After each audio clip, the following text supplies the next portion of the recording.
അസ്സലാമു അലൈക്കും വറഹ്മത്തുള്ളാഹി വബറകാതുഹു. ഹായ് ഫ്രണ്ട്സ്, എല്ലാവർക്കും പ്രവാചക ചരിത്രത്തിലേക്ക് സ്വാഗതം.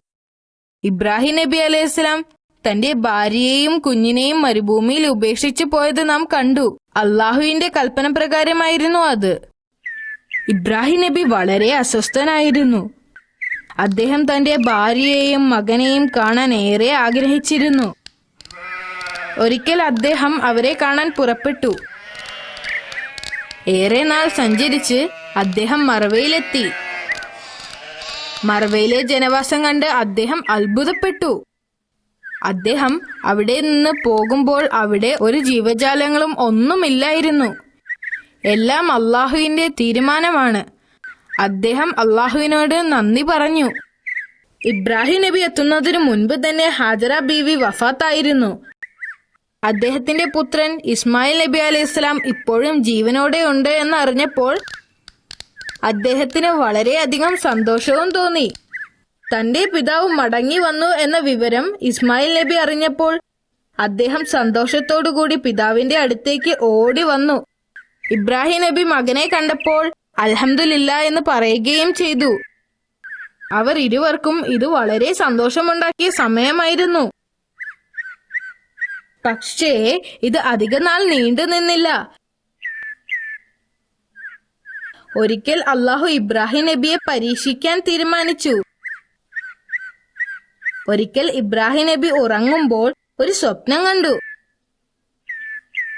അതിൽ അദ്ദേഹം തന്റെ മകനെ അള്ളാഹുവിന് ബലി അർപ്പിക്കുന്നതായി കണ്ടു.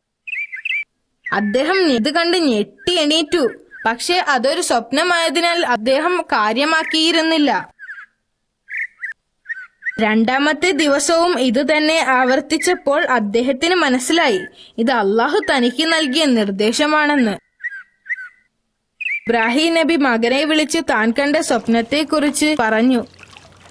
ഇത് അള്ളാഹുവിന്റെ കൽപ്പനയാണെന്ന് ഇസ്മായിൽ നബിക്ക് മനസ്സിലായി. അദ്ദേഹം അള്ളാഹുവിൽ വിശ്വസിക്കുന്നവനായിരുന്നു. അള്ളാഹു അങ്ങയോട് എന്ത് പറഞ്ഞുവോ അത് ചെയ്യുക, അദ്ദേഹം പിതാവിനോട് പറഞ്ഞു. അടുത്ത ദിവസം അവർ ഒരു കത്തിയും കയറുമായി അറഫ പർവ്വതത്തിന്റെ മുകളിലേക്ക് പോയി. പർവ്വതത്തിന് മുകളിൽ എത്തിയപ്പോൾ ഇസ്മായിൽ നബി തന്റെ കൈകാലുകൾ കെട്ടിയിടാൻ തന്റെ പിതാവിനോട് ആവശ്യപ്പെട്ടു. കാരണം അല്ലെങ്കിൽ ബലിയർപ്പിക്കാൻ ബുദ്ധിമുട്ടാകും.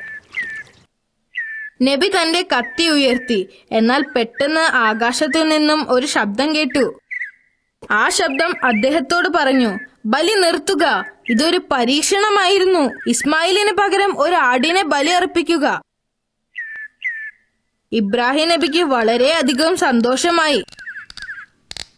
തന്റെ മകൻ ജീവിച്ചിരിക്കുന്നു. അവർ പരസ്പരം കെട്ടിപ്പിടിച്ചു. സന്തോഷം കൊണ്ട് അവരുടെ കണ്ണുകൾ നിറഞ്ഞു. ഇസ്മായിൽ നബിയും പിതാവിനോടൊപ്പം ചേർന്ന് അള്ളാഹുവിന്റെ സന്ദേശങ്ങൾ പ്രചരിപ്പിക്കാൻ തുടങ്ങി. അവർ ആളുകളെ ഇസ്ലാമിലേക്ക് ക്ഷണിച്ചു. എന്നാൽ അവർക്ക് ആരാധനയ്ക്ക് പറ്റിയ ഒരു ഇടമില്ലായിരുന്നു.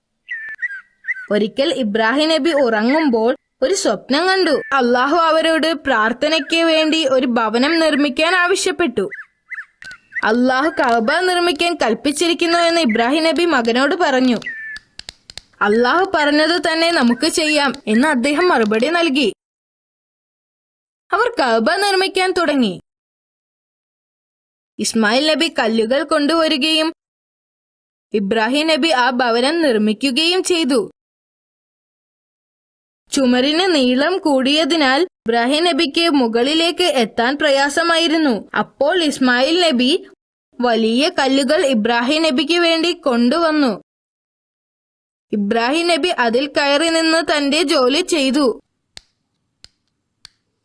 ആ കല്ല് ഇന്ന് അറിയപ്പെടുന്നത് മക്കാമു ഇബ്രാഹിം എന്നാണ്. ഇന്നും അവിടെ ചെന്നാൽ നമുക്ക് ആ കല്ല് കാണാൻ സാധിക്കുന്നതാണ്. അടിത്തറ വളരെ പെട്ടെന്ന് പൂർത്തിയായി. പക്ഷെ അതിന്റെ മൂലയിൽ വലിയ ഒരു വിടവ് ഉണ്ടായിരുന്നു. അത് നികത്താൻ അദ്ദേഹം ഇസ്മായിൽ നബിയോട് ഒരു കല്ല് കൊണ്ടുവരാൻ ആവശ്യപ്പെട്ടു. ഇസ്മായിൽ നബി അലൈഹിസ്സലാം വളരെ ക്ഷീണിതനായിരുന്നിട്ടും തന്റെ വൃദ്ധനായ പിതാവ് ആവശ്യപ്പെട്ടത് കാരണം അദ്ദേഹം കല്ല് അന്വേഷിച്ചു പോയി. ഇസ്മായിൽ നബി കല്ല് അന്വേഷിച്ചു പോയ സമയത്ത് അപ്പോഴൊരു അത്ഭുതം സംഭവിച്ചു. സ്വർഗത്തിൽ നിന്ന് മലക്കുകൾ ഒരു കല്ല് ചുമന്നുകൊണ്ട് താഴെ വന്നു. എന്നിട്ട് മലക്കുകൾ പ്രവാചകനോട് പറഞ്ഞു, ഈ കല്ല് സ്വർഗത്തിൽ നിന്ന് ഭൂമിയിലേക്ക് അയച്ചതാണ്. ആദ്യകാലത്ത് അതിന്റെ നിറം വെളുപ്പായിരുന്നു. പിന്നീട് ആളുകളുടെ പാപം കാരണം അത് കറുപ്പായതാണ്. തിരികെ എത്തിയ ഇസ്മായിൽ നബി അലൈഹിസ്സലാം ആ കല്ല് കണ്ട് അത്ഭുതപ്പെട്ടു. അദ്ദേഹം ചോദിച്ചു, ആരാണ് ഈ കല്ല് കൊണ്ടുവന്നത്? ക്ഷീണം ബാധിക്കാത്ത ഒരാൾ കൊണ്ടുവന്നതാണ് എന്ന് അദ്ദേഹം മറുപടി പറഞ്ഞു. അങ്ങനെ കഅബയുടെ നിർമ്മാണം പൂർത്തിയായി. അവർ ഈ കർമ്മം സ്വീകരിക്കാൻ അള്ളാഹുവിനോട് പ്രാർത്ഥിച്ചു. അള്ളാഹു ഇതിൽ വളരെ സംതൃപ്തനായിരുന്നു. അള്ളാഹു തന്റെ സന്ദേശം എല്ലാവരിലേക്കും എത്തിക്കാൻ ആവശ്യപ്പെട്ടു. പ്രവാചകൻ എല്ലാവരോടും അവിടെ തീർത്ഥാടനം നടത്താൻ ആഹ്വാനം ചെയ്തു.